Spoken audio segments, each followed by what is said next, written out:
آج انشاءاللہ تعالی ہم سورۃ الاعراف کی آیت نمبر 148 سے لے کر 149 تک پڑھتے ہیں اور ان آیات کو سمجھنے کی کوشش کرتے ہیں۔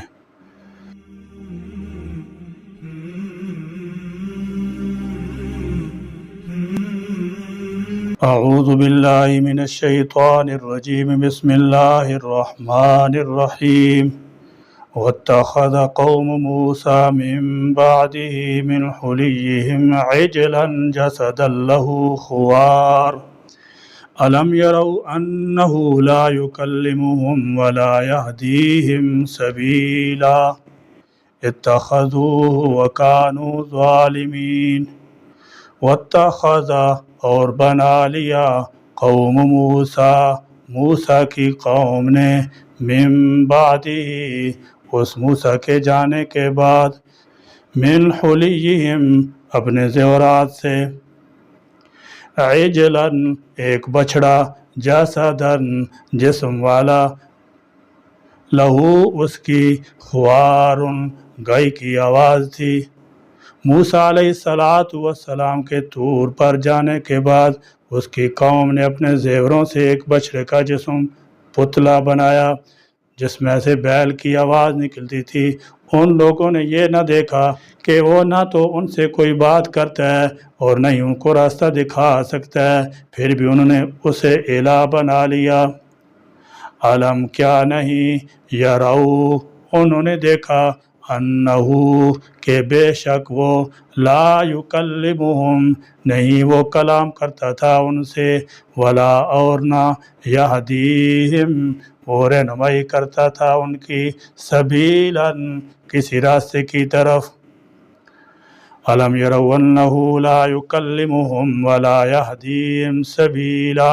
اللہ تعالیٰ جل شانہ نے تو نظر نہ آنے کے باوجود موسیٰ علیہ السلام سے کلام کیا اور ہدایت کا راستہ بھی بتا دیا۔ یہ عجیب معبود ہے کہ سامنے ہونے کے باوجود نہ بات کر سکتا ہے نہ ہدایت دے سکتا ہے، پھر وہ معبود کیسے ہو سکتا ہے؟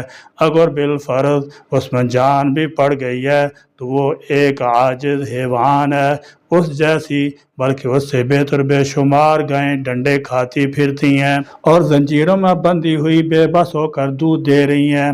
معلوم ہوا معبود کے لیے کلام کرنے والا اور ہدایت دینے والا ہونا ضروری ہے۔ کلام کرنے والا ہونے کا مطلب یہ ہے کہ وہ حکم دے سکے، منع کر سکے، اور ہدایت دینے والا ہونے کا مطلب یہ ہے کہ اسے ہدایت دینے پر اور ہر چیز پر قدرت حاصل ہو۔ اتخذوہ انہوں نے بنا لیا اسے معبود، وکانو اور تھے وہ ظالمین ظالم۔ جب موسیٰ علیہ السلام طور پر چلے گئے تو پیچھے قوم کے اکثر لوگ گمراہی میں مبتلا ہو گئے۔ وَاتَّخَذَ قَوْمُ مُوسَىٰ مِن بَعْدِهِ مِنْ حُلِيِّهِمْ عِجْلًا اور بنا لیا موسیٰ علیہ السلام کی قوم نے آپ کے جانے کے بعد اپنے زیورات سے ایک بچڑا۔ دوسری صورتوں میں تفصیل موجود ہے کہ سامری نامی شخص نے یہ بچڑا بنایا، اور تفسیری روایتوں میں ہے کہ پھر اس میں جبرائیل علیہ السلام کے نقش پاک کی خاک ڈالی تو کرشمے کے طور پر وہ بولنے لگا۔ یہ بچڑا کیا تھا؟ فرمایا جسد لہ خوار، سونے کو ڈال کر بنایا گیا ایک جسم تھا جس کے اندر گائے کی آواز آتی تھی۔ خار گائے کی آواز کو کہا جاتا ہے۔ ایسا معلوم ہوتا تھا کہ یہ بچڑا اپنی مخصوص آواز میں بول رہا ہے۔ جن زیورات کو ڈھال کر بچڑا بنایا گیا تھا وہ اصلاً بنی اسرائیل کے لوگوں کی ملکیت نہ تھے، بلکہ مصر سے چلتے وقت انہیں قبطیوں سے عاریتاً حاصل کیے تھے۔ تورات میں آتا ہے کہ بنی اسرائیل نے قبطیوں سے کہا کہ وہ اپنے ایک مذہبی میلہ میں جا رہے ہیں، لہذا آپ انہیں کچھ زیورات ادھار دے دیں۔ قبطیوں نے یہ زیورات خوشی سے ان کو دے دیے، جن لے کر وہ بحیرہ کلم سے ہوتے ہوئے صحرائے سینا میں پہنچ گئے۔ فرعونی تو سمندر میں غرق ہو چکے تھے، اب یہ زیورات انہی کے قبضے میں تھے، لہذا سامری کے کہنے پر انہوں نے وہ سارے زیورات اکٹھے کیے اور انہیں پگھلا کر ایک بچڑا بنا لیا جس سے بولنے کی آواز بھی آتی تھی۔ بعض کہتے ہیں کہ بچڑے کے منہ میں کشمے والی مٹی ڈالنے سے وہ گوشت پوست کا بچڑا بن کر بولنے لگا تھا، مگر زیادہ تر خیال یہی ہے کہ وہ سونے کا بچڑا تھا، تاہم اس سے آواز آتی تھی۔ یہاں پر اللہ تعالیٰ نے خلیجہم یعنی ان کے زیورات فرمایا۔ مفسرین اس سے یہ مسئلہ نکالتے ہیں کہ حربی کافروں کا مال مسلمانوں کے لیے مباح ہے اور مسلمانوں کا مال ان کے لیے جائز ہے۔ مال غنیمت اور مال فی اسی اصول کے تحت جائز قرار پایا ہے۔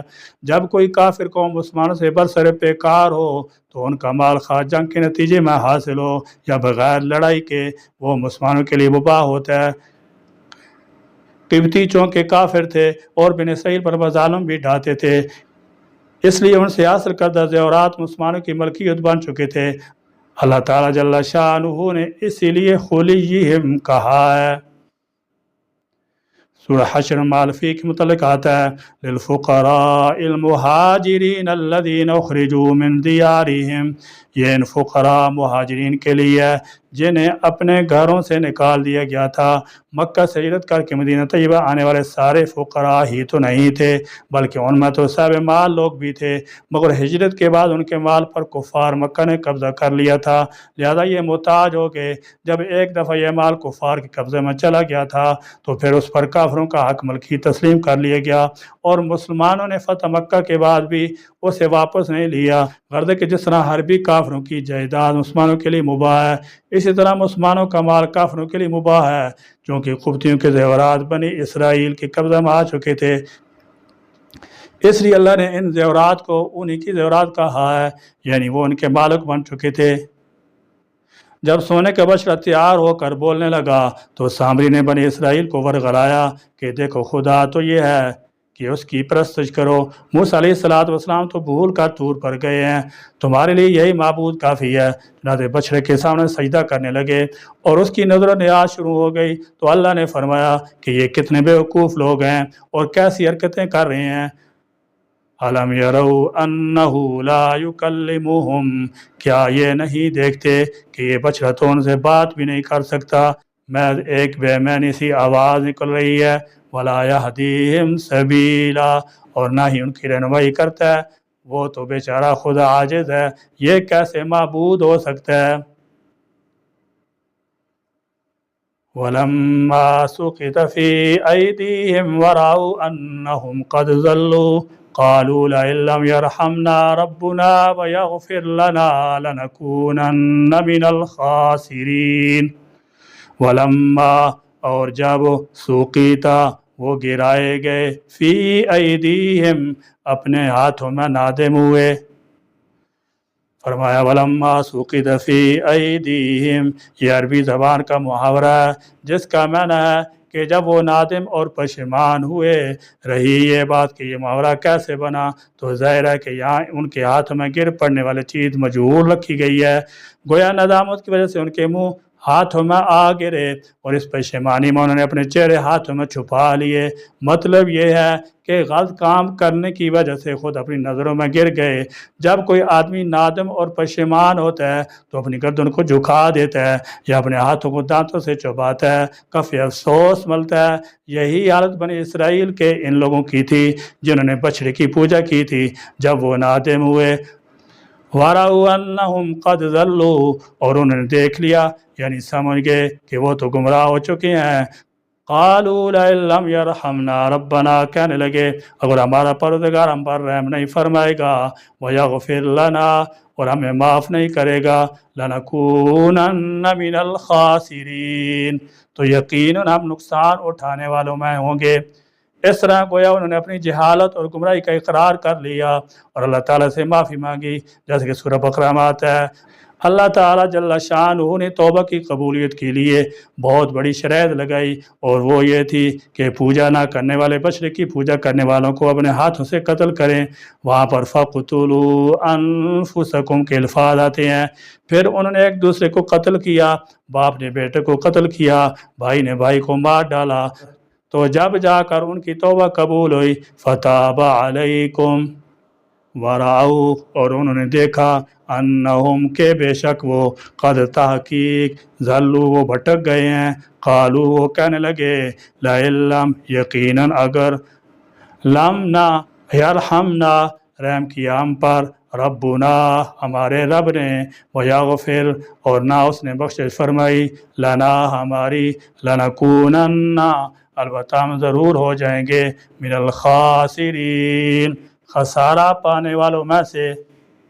اس آیت کا خلاصہ کچھ اس طرح ہے کہ موسیٰ علیہ السلام تو اللہ تعالیٰ جل شانہ کی مقرر کردہ وعدہ اور وقت کے مطابق کوئی طور پر چلے گئے، اور بنی اسرائیل کی قیادت سیدنا ہارون علیہ السلام کے سپرد کر کے یہ تاکید کر دی تھی کہ یہ بگڑی ہوئی قوم ہے، ان کی اصلاح کے لیے خصوصی دھیان رکھنا۔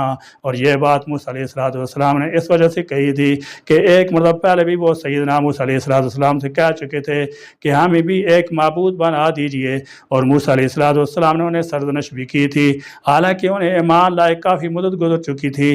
دوسری بات یہ تھی کہ سیدنا موسیٰ علیہ السلام خود جلالی طبیعت کے مالک اور روب داب رکھنے والے تھے، اور اس بگڑی ہوئی قوم پر انہیں کنٹرول رکھنے کا سلیقہ آتا تھا۔ ان کے مقابلے میں ہارون علیہ السلام اگرچہ ان کے حقیقی بھائی تھے اور عمر میں بھی 3 سال بڑے تھے، تاہم نرم طبیعت انسان تھے۔ انہوں نے سیدنا موسیٰ علیہ السلام اپنا قائم مقام بنا کر جا رہے تھے۔ ان حالات موسیٰ علیہ السلام کے دل میں جو خدشہ تھا بالکل بجا تھا، اور انہی وجوہ کی بنا پر آپ نے پرزور تاکید کی تھی۔ چنانچہ وہی کچھ ہوا جس کا خطرہ تھا۔ بنی اسرائیل نے سیدنا موسیٰ علیہ السلام کی عدم موجودگی کو غنیمت جانا، اور جس کام کی خواہش ان کے دلوں میں رہ رہ کر انگڑائیاں لے رہی تھی وہ انہوں نے پوری کر لی۔ ایک بچڑا بنا لیا اور اس کی پرستش شروع کر دی۔ اس بچڑے کو سامری نے بنایا، اپنے جیسے گوئے سالہ پرستی خواہش رکھنے والے لوگوں سے سونے کے زیورات اکٹھے کیے اور انہیں پگھلا کر سونے کے بچڑے کا پتلا بنا دیا اور اس کی پوجا پاٹ کرنے لگے۔ ہر چند سیدنا ہارون علیہ السلام نے منع کیا، مگر وہ ان سے کہاں باز آنے والے تھے۔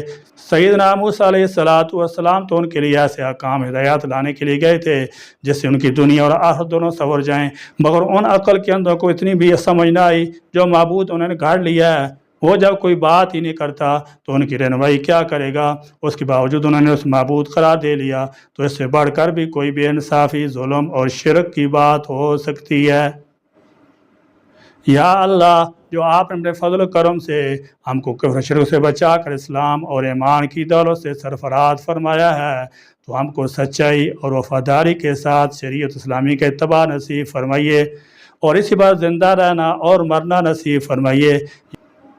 یا اللہ، آپ کے جو احکام قوانین آپ کے خاتم الانبیاء صلی اللہ تعالی علیہ وسلم سے ذریعے سے ہم تک پہنچے ہیں وہی حق ہیں، اور انہیں کی اتباع و نجات ہے۔ یا اللہ، ہم کو اپنے احکام کے اتباع کامل نصیب فرمائیے اور باطل سے کامل طور پر بچنے کی توفیق نصیب فرمائیے، آمین یا رب العالمین۔ وآخر دعوانا الحمد للہ رب العالمین۔